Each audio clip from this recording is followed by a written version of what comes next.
দলকে বিশ্বকাপে তুলেছেন যিনি, সেই কোচই নেই বিশ্বকাপের দলে।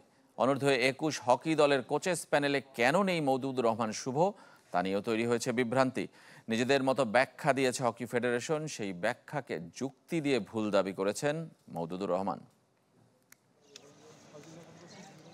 বিশ্বকাপ সামনে রেখে অনূর্ধ্ব-21 হকি দলের ক্যাম্প শুরু হয়েছে, কিন্তু যার অধীনে খেলে মিলেছে বিশ্বকাপ টিকিট, সেই কোচ মওদুদুর রহমান শুভ কোথায়? ওনার সাথে পরিচিত হতে আমাদের কমিটি ডাকছিল 11 জন কোচকে। 8 জন মনে আসছিল, 3 জন আসেন নাই। তো এখন 3 জন আসেন নাই, তো এটা একটা কনসিডারেশনের ম্যাটার হয়। তবে ফেডারেশনের বক্তব্যে সরাসরি প্রতিবাদ জানিয়েছেন মওদুদুর রহমান।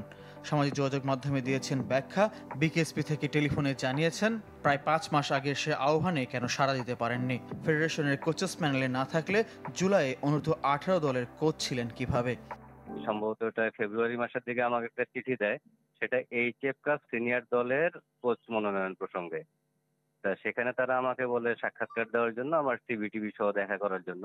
তা সেই সময় আমার কিছু পারিবারিক কারণ থাকার কারণে আমি সাধারণ সম্পাদককে মহোদয়কে চিঠি দিয়ে জানিয়ে দেই যে আমার পক্ষে মানে সিলেক্টেড হলেও ওই সময়টা আমার সময় দেওয়া সম্ভবপর হবে না। সেই টুর্নামেন্টের জন্য আমাকে তারা যেন বিবেচনা না করেন, সেই মর্মে তাদেরকে একটা চিঠি দিয়ে আমি জানিয়ে দিই। এবং সেখানে এটাও লেখা ছিল যে পরবর্তীতে আমি যেকোনো সময় যেকোনো কাজে প্রস্তুত থাকবো। বিশ্বকাপ দলের দায়িত্ব ডাচ সিগফ্রিড আইকম্যানের হাতে। তার অধীনে সহকারী হতেও আপত্তি ছিল না মওদুদুর রহমানের। তবে কোচেস প্যানেলে না থাকলেও শিষ্যদের সাফল্যের প্রত্যাশায় এই সাবেক খেলোয়াড়। শিক্ষিতের সাথে কাজ করা মানে এটা সৌভাগ্যের বিষয়, কারণ তার মতো একটা বড় মাপের কোচের সাথে থাকলে অনেক কিছুই শেখা যায়। মানে আমরা যে লেভেলে কাজ করছি সেই অনুযায়ী তার সাথে থাকলেও অনেক কিছু শেখা যায়। তা সুতরাং এটা একটা বিগ অপরচুনিটি।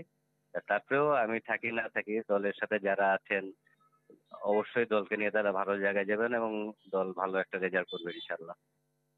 ফেডারেশনের সমন্বয়হীনতার উদাহরণ এবারই প্রথম নয়। জাতীয় দল গঠনে ফিটনেস ট্রেনিংয়ে অভিজ্ঞ রাসেল মাহমুদ জিমিকে না ডাকায় সমালোচিত হয়েছিল অ্যাডহক কমিটি। ফয়জুল ইসলাম, চ্যানেল 24, ঢাকা।